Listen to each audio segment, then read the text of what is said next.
Meus queridos, a paz do Senhor Jesus a todos. Hoje, lição de número 11, Lucas e Atos, o modelo pentecostal para hoje. Nossa lição está dividida em 3 tópicos principais, que são o Evangelho de Lucas, também Atos dos Apóstolos e o modelo pentecostal para a igreja atual, para a igreja dos dias de hoje.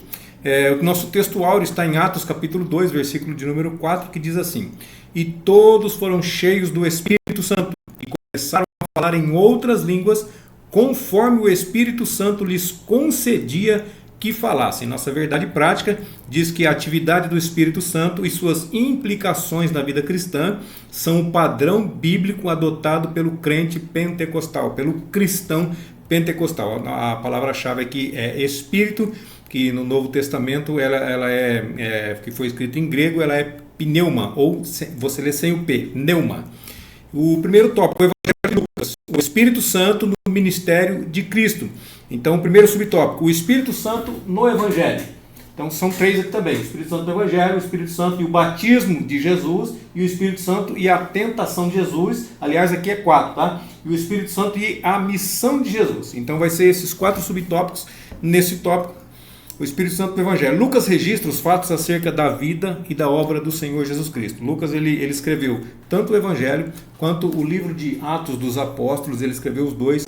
Uma pessoa chamada Teófilo. O nome Teófilo ele significa amigo de Deus. Teós, filhos de amigo, e teós de Deus, amigo de Deus.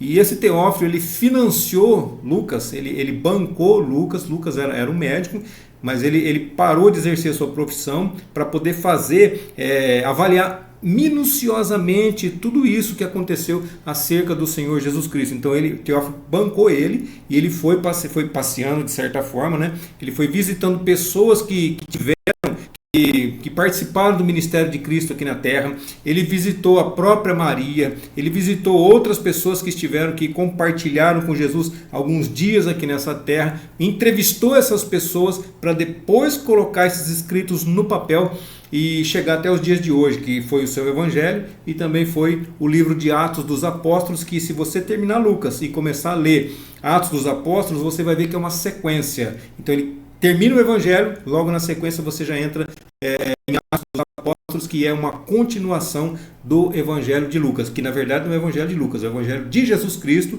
mas que foi escrito por Lucas, um médico amado. Então Lucas, capítulo 1, versículo de 1 a 4 diz assim: Tendo, pois, muitos empreendido pôr em ordem a narração dos fatos que entre nós se cumpriram, segundo nos transmitiram os mesmos que os presenciaram desde o princípio e foram ministros da palavra, pareceu-me também a mim conveniente descrevê-los a ti, ó excelente Teófilo, por sua ordem, havendo-me já informado minuciosamente ou detalhadamente de tudo desde o princípio, para que conheças a certeza das coisas de que já estás informado. Então Teófilo ele já tinha as informações, Teófilo ele já sabia, mas ainda assim Lucas fez um detalhamento, fez um escrito detalhado para que ele tivesse certeza, para que ele conhecesse com convicção as coisas que ele já sabia.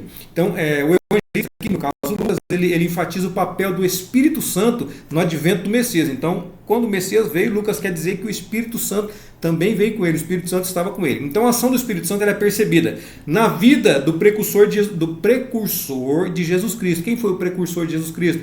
Ele diz que Elias viria antes, não é? Pois é, então veio João o Batista, João aquele que batiza, Batista não é seu sobrenome, João aquele que batiza veio com o mesmo espírito de Elias preparar o caminho do Senhor. Então está lá em Lucas 1, no versículo 13 e no 15, vai falar sobre João o Batista. Também o Espírito Santo veio aonde? Na vida de Isabel e de Zacarias, que foram os pais de João, também Lucas capítulo 1, versículo 13 e o 67, a gente pode ver a respeito disso. Também na concepção virginal de Maria. Maria, ela concebeu Jesus virgem. Então isso é como o anjo Gabriel falou para ela assim: mas como pode ser isso? Ela perguntou para o anjo: mas como pode ser isso, visto que não conheço um homem, não tenho marido? Ele falou assim: não. Para Deus nada é impossível. Então a sombra do Onipotente te cobrirá e o Espírito Espírito Santo. Olha só, então o Espírito Santo é que gerou nela o próprio Cristo, o próprio Messias, o próprio Salvador do mundo no ventre de Maria. Então foi uma concepção virginal. Maria era virgem, ela não tinha tido relação sexual com nenhum homem, muito menos com José, que já era o seu marido, porém não habitavam juntos, que é a segunda fase do casamento judaico. A primeira fase é da promessa, a segunda fase é do casamento, assina as papeladas, tudo, mas ainda aguarda-se um tempo cada um dentro da sua casa. Ambos já estão casados, inclusive a Bíblia diz assim, que Maria era desposada com José, ou seja, desposada, ela já é esposa de José, porém eles não habitavam juntos, esse é o costume judaico. E na terceira fase é onde o noivo vem buscar a noiva para poder morarem juntos, que é o que nós também estamos aguardando, como noiva de Jesus Cristo, como igreja do Senhor Jesus. Nós já fomos desposados por ele lá na cruz. A fase da promessa era do Antigo Testamento, a fase do desposamento aconteceu na cruz do Calvário. Agora o que está faltando? Está faltando ele vir arrebatar a sua igreja, pegar a sua noiva para poder habitar juntamente com ele. E também aconteceu na vida de Simeão ao conhecer o Messias antes de morrer. Então ele sabia, ele havia recebido uma revelação de que ele não morreria enquanto ele não visse o Messias, o Salvador do mundo. Então quando o Senhor Jesus foi levado no templo para ser apresentado, um bebezinho, quando ele foi levado no templo, Simeão, pelo Espírito, foi movido para poder estar lá no templo também. E ele pegou o Salvador do mundo nas suas mãos e falou: "Ô Senhor, agora o Senhor já pode receber o teu servo em paz, porque os meus olhos viram a tua salvação." Glória a Deus por isso. Então o Evangelho ainda ressalta também o poder de Cristo em batizar no Espírito Santo e também com fogo, que são coisas diferentes, coisas distintas, porque quando ele falou isso, ele estava falando para dois tipos de pessoa. Então ele falou assim, ele é aquele que batiza com o Espírito Santo, mas ele também batiza com fogo. E o fogo tem que tomar cuidado, porque tem gente que acha que é coisa boa e tem gente que acha que é coisa ruim. Então eu vou deixar você suspenso aí, porque numa outra ocasião a gente vai falar sobre esse batismo, tá bom? Segundo subtópico, o Espírito Santo e o batismo de Cristo. O que o Espírito Santo tem a ver com o batismo de Cristo? Tem tudo a ver, porque quando Jesus foi até João para ser batizado, primeiro, João não queria batizar. Por quê? Porque ele era o Filho de Deus, ele conhecia, ele sabia quem ele era. Então ele falou assim, não vou batizar, o meu batismo é batismo de arrependimento, é batismo para quem é pecador. Jesus falou, não, eu preciso cumprir toda a lei, então deixa assim por enquanto. Então João batizou ele. Quando ele saiu das águas, o que aconteceu? Uma voz bradou lá do céu.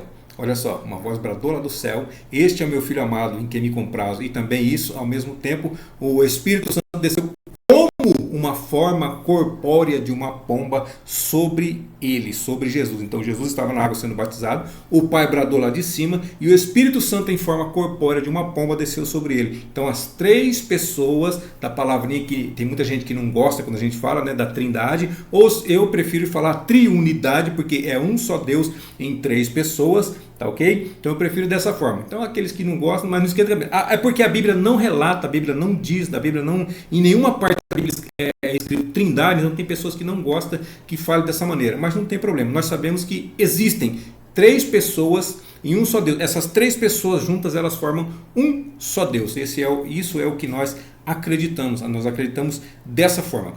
Então, no batismo no Jordão, revelando que, estando o Senhor orando, o céu se abriu, o Espírito Santo desceu em forma de pomba e uma voz do céu dizia, tu és o meu Filho amado. Está lá em Lucas 3, 21 e o versículo 22. E o terceiro subtópico diz assim, o Espírito Santo é a tentação de Cristo. Olha só, então depois do batismo nas águas, depois da voz, depois da forma corpórea do Espírito Santo descer sobre a vida dele, ele foi impelido, Jesus ele foi impelido pelo Espírito Santo para o deserto. Lá no deserto ele foi tentado durante 40 dias e durante 40 noites. Está lá em Lucas capítulo 4, versículo 1 e versículo 2 também. Então nesse período ele manteve comunhão com Deus. E ele se fortaleceu por meio de oração e também por meio de jejum.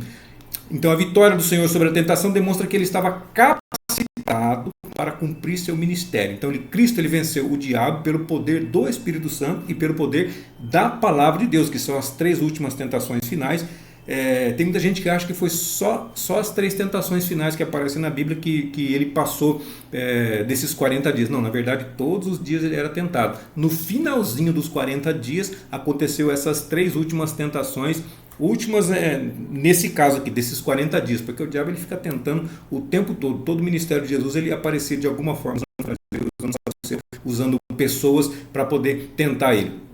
Mas aqui acaba. Então são essas 3 tentações. E ele saiu vitorioso, então ele venceu. Por quê? Porque ele passou o período orando, porque ele passou um período jejuando e também porque ele se utilizou da palavra de Deus.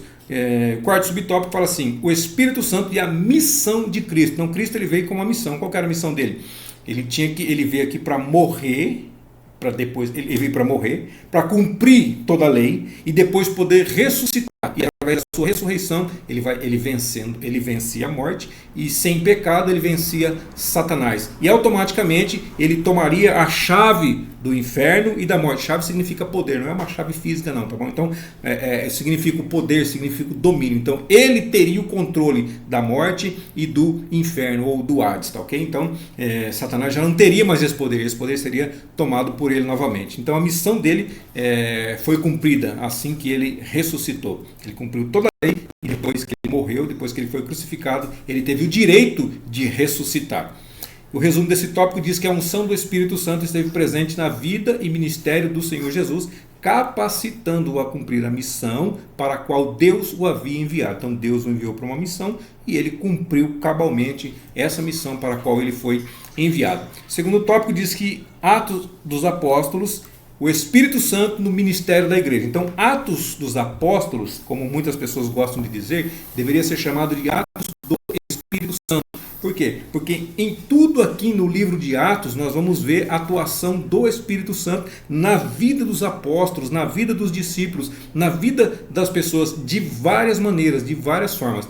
O Espírito Santo em Atos, primeiro subtópico. Então, depois que Lucas concluiu o evangelho, ele anota que Jesus instruiu, ele falou para os discípulos para esperar o revestimento do poder do alto. Está lá em Lucas 24 e 49. Então, depois do Senhor ter sido elevado nos céus, o livro dá prosseguimento a essa narrativa, tá lá, aí vai para Atos, né? Sai de Lucas, já vai para Atos, capítulo 1, versículo de 1 a 4. Então o derramamento do Espírito Santo era a capacitação necessária para a evangelização dos povos. Onde é que está isso? Atos 1 e 8, que ele ia derramar o seu poder, a pessoa ia ser revestida, olha só, aceitamos Jesus, somos vestidos.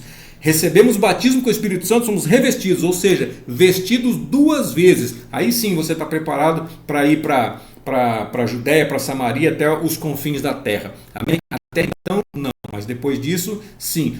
O batismo com o Espírito Santo não é mais necessário nos dias de hoje. O batismo com o Espírito Santo é para a nossa atualidade, pertence para os nossos dias, para a igreja do dia de hoje e é necessário para aqueles que desejam fazer a obra de Deus, pregar o Evangelho em todos os cantos da terra, em qualquer lugar da terra. Também, o que relata mais? Relata que tinham 120 discípulos que voltaram para Jerusalém para poder aguardar esse revestimento de poder. Está tudo lá no livro de Atos, capítulo 1, agora nesse caso, no versículo de 12 a 15. Então, portanto, o Atos ele registra a ação do Espírito Santo na inauguração da história da igreja como agência de Cristo. Como assim agência? Agência porque ela ia enviar pessoas para pregar o Evangelho para o mundo inteiro. Naquele lugar reunido aquelas pessoas, 120, quase 120 pessoas receberam esse batismo com o Espírito Santo, e o que é o cumprimento da promessa, que é o próximo subtópico, né? A promessa cumprida no Pentecostes. Esses quase 120 receberam, começaram a falar em outras línguas, também vai entrar daqui a pouquinho, que é o cumprimento da promessa de Joel, capítulo 2, versículo 28. O que mais que aconteceu aqui? Então os discípulos eles ficaram cheios do Espírito Santo, falaram em outras línguas, conforme o Espírito Santo lhes concedia que falassem. Nesse caso houve um fenômeno chamado glossolalia. Então glossolalia, que eles falaram em línguas que eles desconheciam, eles não conheciam a língua, mas eles falavam o idioma perfeitamente, e as pessoas que passavam, tinha gente de todo lugar do mundo ali, de todas as regiões, de todos os países naquele lugar, então de todos os lugares, as pessoas, cada um ouvia eles falarem na sua língua natal. Ou seja, eu sei que não tinha Brasil ali ainda, mas pensa bem, nós chegamos num lugar onde as pessoas só falam inglês. Aí você chega no lugar, a pessoa está cheia do Espírito Santo e começa a falar na sua língua, começa a falar na língua portuguesa de forma que você possa entender. Aí tem um amigo seu que ele é espanhol, que ele é mexicano, então ele fala espanhol. O que acontece? A pessoa, uma outra pessoa está falando forma que ele também consiga entender. Esse foi o fenômeno que aconteceu lá no Pentecostes, cumprindo a promessa de Joel, capítulo 2, versículo 28. Aí o terceiro subtópico fala da expansão da igreja primitiva. Igreja primitiva significa a primeira igreja, igreja dos primórdios, igreja do começo. Então o poder do Espírito Santo, ele capacitou os crentes para fazer o serviço cristão, para fazer a obra de Deus. E já no primeiro sermão, Pedro anunciou com tanta veemência o sermão, que olha só, já quase 3.000 almas se agregaram. Olha só, a primeira mensagem, o primeiro sermão de Pedro já agregou quase 3.000 almas. Olha que bênção. Então, o Espírito Santo, ele faz toda a diferença na nossa vida, com certeza. Então, agora, se você não é batizado com o Espírito Santo, peça. Quem batiza é Jesus, peça para Jesus te batizar. Ele vai fazer. Não faça pelo seu ego, porque se eu receber, eu vou ficar. Não. Vou ficar cheio, mas do Espírito Santo, não é cheio de mim. Porque, como João Batista falou assim, importa que ele cresça e que eu diminua. É assim que tem que ser. Eu quero ser revestido para poder fazer a obra dele, para poder fazer a vontade dele. Não é para me aparecer, não é para dizer que eu sou crente, não é para isso não. É para fazer, é para a glória dele, é para a honra do nome dele. O resumo desse tópico diz assim: a manifestação do Espírito Santo em Atos dos Apóstolos revela a inauguração da história da igreja como agência de Cristo. Aí vem o terceiro tópico, um modelo pentecostal para a igreja nos nossos dias, ou na atualidade. A igreja primitiva é um modelo pentecostal porque veio da festa de Pentecostes, que é contado 50 dias depois da Páscoa, se não me engano. Então acontece a Páscoa, 50 dias depois é a festa do Pentecostes. É exatamente isso. Então acontece a Páscoa, conta-se 50 dias, então no 50º dia, penta de 5, no 50º dia ocorre a festa do Pentecostes. E o primeiro subtópico vai dizer assim: um revestimento de poder do alto. Então é um revestimento de poder do alto, porque nós podemos ser revestidos de poder de baixo? Pode. Satanás também tem força, Satanás também tem poder, mas Jesus, ele tem todo o poder. Assim, quando ele ressuscitou, ele disse: todo poder me é dado no céu e na terra. Então Satanás, ele tem poder para fazer algumas coisas. Ele pode te revestir com algum poderzinho dele, com alguma forcinha dele. Ele pode fazer também. Então qual que é a nossa preocupação? Nossa preocupação é ser revestido com o poder do alto, com o poder de Deus, com o Espírito Santo de Deus na nossa vida. Somos vestidos com ele quando aceitamos a Cristo. Agora recebemos o batismo, somos revestidos de poder para poder sair e fazer. Não é à toa, não é em vão, não é receber para ficar inchado. Não. Sempre com tudo, em tudo Deus tem um propósito. Então recebemos para poder fazer a obra dele em qualquer lugar. Então Pedro ensina que essa promessa está em vigor para todos os salvos. Não foi somente naquele período, também é para os dias atuais, em todas as épocas. Atos 2, versículo 38 e o 39 vai falar sobre isso daí. Também a experiência pode ocorrer junto ou após a regeneração. Ou ela ocorre no mesmo momento, ou ela pode acontecer depois, com o passar do tempo. Algumas pessoas aceitam a Cristo, já recebem o batismo com o Espírito Santo, é um negócio muito rápido.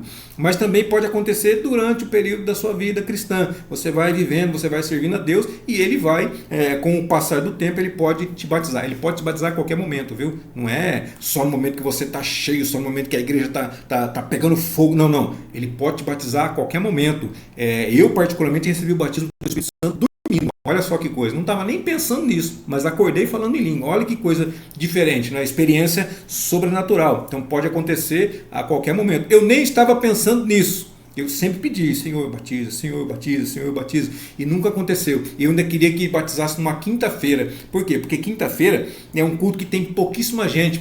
Eu estou dizendo na nossa congregação, nos lugares que eu congreguei. Quinta-feira é um culto assim com pouquíssima gente. Eu falei: não, eu quero receber o batismo do Espírito Santo numa quinta-feira, para eu poder testemunhar, para as pessoas entenderem que na quinta-feira o Senhor também faz obra. Na quinta-feira o Senhor também cura, o Senhor também batiza, o Senhor também salva, o Senhor faz as coisas na quinta-feira. Então eu pedi para Deus dessa forma. Eu não me lembro que dia da semana foi que eu recebi o batismo, mas eu sei que foi numa noite, numa madrugada, dormindo, não estava orando, eu estava dormindo e acordei falando em línguas. Glória ao nome do Senhor. Então ressalta-se que no Pentecostes os discípulos já tinham o Espírito Santo, conforme João 20, 22, e que todo salvo em Jesus recebe o Espírito Santo na conversão. É o que nós já falamos. Então Gálatas, o versículo está escrito errado aqui. Deve ser 1, 3 e 2, não sei. O versículo está errado aqui.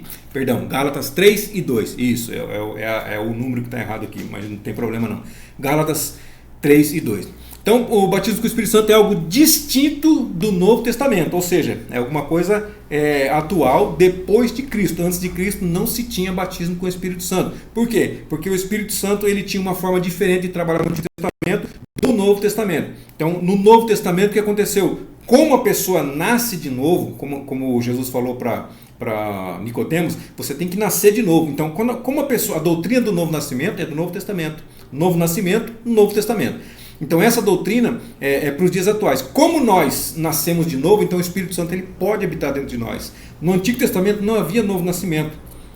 Então não havia novo nascimento, o Espírito Santo não podia habitar nas pessoas. Ele vinha, operava e voltava. Então tinha outras formas dele trabalhar. São 4 formas de trabalhar no Antigo Testamento, mas eu também não vou comentar sobre isso agora, tá? Continuando aqui, porém o batismo significa recebimento de poder espiritual para realizar a obra da expansão do Evangelho, conforme Atos 1 e 8. Então, recebereis poder que há de vir sobre vós e ser-me-eis minhas testemunhas. Então, nós recebemos o batismo para poder ser testemunha do Senhor Jesus. Também, para que mais? Para uma vida cristã vitoriosa, para adoração mais profunda, e também, em vista disso, o exemplo dos primeiros cristãos, a igreja atual deve buscar o revestimento de poder, conforme diz Lucas, capítulo 11 e versículo de número 13. O segundo subtópico vai falar das línguas como evidência inicial. Então, peraí, como que eu sei que eu fui batizado com o Espírito Santo? Primeira evidência, falar em línguas. Ah, mas eu tenho que falar em língua estranha, eu tenho que falar inglês, eu tenho que falar espanhol, eu tenho que falar... o que eu tenho que falar? Não, não importa que língua que você vai falar. Eu sei que você vai falar uma língua que você não conhece. Então você vai falar de forma que talvez você mesmo não entenda. Ou muito provavelmente você mesmo não vai entender. Mas vai ser uma outra língua que vai ser falada. E isso é a evidência inicial. Então, como eu disse, é glossolalia, ou seja, de origem grega, que significa línguas. Línguas. Que língua? Não sei que língua, mas vai ser alguma língua concedida pelo Espírito Santo. Pode ser, como está dizendo aqui na lição, pode ser línguas humanas, também pode ser línguas celestiais, como Paulo fala lá, se eu falasse a língua dos homens e dos anjos. Então pode ser qualquer uma dessas aí. Então no Pentecostes eles falaram línguas. Que línguas? Eles falaram idiomas de todas as pessoas que estavam por ali, tanto que elas puderam compreender na sua língua materna, na sua língua natal, na sua língua de nascimento. Que mais? Então os irmãos em Éfeso falaram em línguas, o centurião e a família dele falaram em línguas, eles também foram revestidos, foram batizados. Em Samaria, na vida de Paulo, as línguas são implícitas. Assim sendo, também falar em línguas é a evidência inicial do batismo do Espírito Santo. É só isso que é o sinal? Não. Esse é um dos sinais. Tem outros sinais do batismo com o Espírito Santo também, porque tem pessoas que são batizadas com o Espírito Santo, mas tem a vida torta. Opa, peraí, como é que funciona isso? Será que eu tenho que ter a vida certinha? O Espírito Santo, o batismo no Espírito Santo não é a garantia de salvação. Dons espirituais não é garantia de salvação. O que é garantia de salvação? Uma vida reta com o Senhor Jesus. Por quê? Porque pessoas vão expulsar demônios, pessoas vão curar, pessoas vão ser libertas, pessoas vão pregar e as pessoas vão aceitar Cristo. Mas vai chegar o dia do juízo e o que vai acontecer? O julgamento das nações. Apartai-vos de mim, malditos, porque não... Mas Senhor, no teu nome eu curei, no teu nome eu expulsei demônios, no teu nome, no teu nome, no teu nome. Mas eu não te conheço, porque a tua vida não condiz, porque você não me recebeu no seu coração, porque você não fez a minha obra como deveria ser feita. Então, muito cuidado, isso não é sinal de santidade não, tá? Isso não significa isso. E o terceiro subtópico, a plenitude do Espírito Santo. Plenitude significa totalidade. A experiência pentecostal não ficou restrita no tempo dos apóstolos. Muita gente diz que foi só para aquele período e que não acontece mais nos dias atuais. Atos 2,39. A expressão do meu espírito derramarei, em Atos 2,17, aponta para o início da dispensação do Espírito. Então, quando Pedro ele citou a profecia de Joel, que Joel falou assim, derramarei o meu Espírito. Pedro falou assim, derramarei do. Então Pedro reduziu. Joel falou não, é o Espírito Santo que seria derramado. O Espírito Santo seria derramado. Do meu espírito, do significa porção. Na verdade ele fez uma citação errada, porque Joel ele falou assim, derramarei o meu espírito. Então se estava se cumprindo aqui, esse é só o início, ele está derramando, ele continua a derramar o espírito dele até os dias atuais, até o dia que ele vier arrebatar a sua igreja. Então continua, então aquilo lá foi só a pontinha do iceberg, então vai continuando, vai mostrando o iceberg por inteiro. Que mais? O Espírito Santo permanece em ação na vida da igreja. É Ele que capacita, é Ele que conduz o povo de Deus. E em razão disso, a Bíblia ensina: enchei-vos do Espírito. Está lá quando Paulo escreveu aos Efésios, capítulo 5 e o versículo 18.